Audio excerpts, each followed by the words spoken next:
व्यास जी की आज्ञा से अर्जुन तपस्या करके शस्त्र प्राप्त करने गए।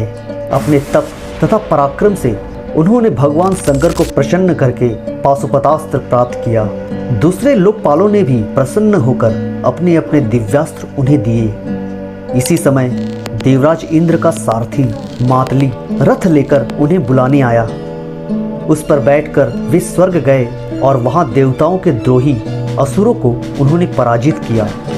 वहीं चित्रसेन गंधर्व से उन्होंने नृत्य गान वाद्य की कला सीखी। एक दिन अर्जुन इंद्र के साथ उनके सिंहासन पर बैठे थे। देवराज ने देखा कि पार्थ की दृष्टि देवसभा में नाचती हुई उर्वशी अप्सरा पर लगी है। इंद्र ने समझा कि अर्जुन उस अप्सरा पर आसक्त है। पराक्रमी धनंजय को प्रसन्न करने के लिए उन्होंने एकांत में चित्रसेन गंधर्व के द्वारा उर्वशी को रात्रि में अर्जुन के पास जाने का संदेश दिया। उर्वशी अर्जुन के भव्य रूप एवं महान पराक्रम पर पहले से ही मोहित थी। इंद्र का संदेश पाकर वह बहुत प्रसन्न हुई। उसी दिन चांदनी रात में वस्त्राभरण से अपने को भली भांति सजाकर वह अर्जुन के पास पहुंची। अर्जुन ने उसका आदर से स्वागत किया।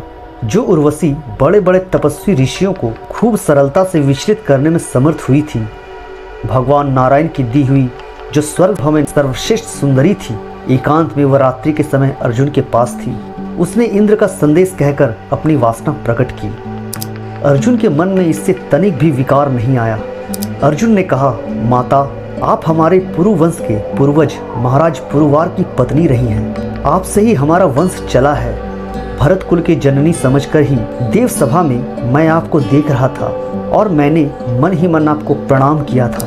देवराज को समझने में भूल हुई है। मैं तो आपके पुत्र के समान हूँ, मुझे क्षमा करें। उर्वशी काम मोहित थी। उन्होंने बहुत समझाया कि स्वर्ग की अप्सराएं किसी की पत्नी नहीं होती।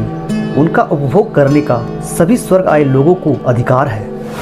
परंतु अर्जुन का मन अविचल था। उन्होंने कहा, देवी, मैं जो कहता हूँ उसे आप सब दिशाएं और सब देवता सुन लें। जैसे मेरे लिए माता कुंती और माद्री पूज्य है, जैसे सची मेरी माता है, वैसे ही मेरे वंश की जननी आप भी मेरी माता है। मैं आपके चरणों में प्रणाम करता हूँ। रुष्ट होकर उर्वशी ने 1 वर्ष तक नपुंसक रहने का शाप दे दिया। धन्य है अर्जुन का यह उत्कृष्ट त्याग। सभाओं में दूसरों के सामने बड़ी ऊंची बातें करना तो सभी जानते हैं, किंतु एकांत में युवती स्त्री प्रार्थना करे और उसे माता कहकर वहां से अछूता निकल जाए, ऐसे तो विरले ही होते हैं। अर्जुन का यह इंद्र संयम तो इससे भी महान है। उन्होंने उस उर्वशी को एकांत में रोती गिड़गिड़ाती लौटा दिया, जिसके कटाक्ष मात्र से बड़े बड़े तपस्वी क्षण भर में विचलित हो जाते हैं।